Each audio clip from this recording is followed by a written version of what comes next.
بسم اللہ الرحمن الرحیم۔ السلام علیکم کسان پاکستان میں خوش آمدید۔ کسان بھائیوں، آج ہم آپ کو بتائیں گے کہ لاہور ہائی کورٹ کے اندر گندم کی قیمت کے حوالے سے ایک درخواست دائر کی گئی۔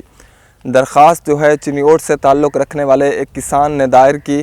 اور اس درخواست میں موقف اختیار کیا گیا کہ گندم کی قیمت جو ہے وہ 4000 روپے مقرر کی جائے۔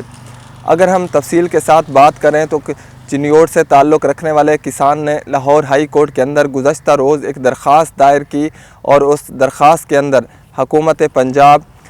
سیکٹری فوڈ ڈپارٹمنٹ اور ڈی جی پاسکو کو جو ہے وہ فریق بنایا گیا اور اس درخواست میں موقف اختیار کیا گیا کہ زرعی شعبہ ہی ملک میں خوراک کی کمی کو پورا کرتا ہے اور اس سال حکومت جو ہے وہ گندم کا ریٹ 2200 روپے مقرر کر رہی ہے، جبکہ کسان کی لاگت جو ہے وہ 3600 روپے ہے۔ اور اس درخواست میں یہ موقف اختیار کیا گیا کہ حکومت جو ہے وہ کسانوں سے گندم خرید بھی نہیں کر رہی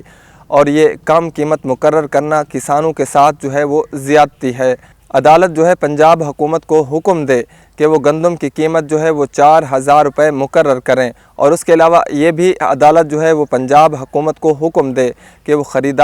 گندم خریداری پالیسی بھی بنائیں اور اس کے علاوہ کسانوں کو سبسڈی بھی فراہم کریں۔ کسان بھائیوں، اگر ہم آپ کو بتائیں تو اس سے پہلے بھی لاہور ہائی کورٹ کے اندر کسان بورڈ کی جانب سے ایک درخواست دائر کی گئی تھی، اس میں بھی گندم کی قیمت کے حوالے سے استدعا کی گئی تھی۔ لاہور ہائی کورٹ نے پنجاب حکومت سمیت تمام فریقین کو نوٹس جاری کیے تھے اور ابھی تک اس حوالے سے عدالت میں کوئی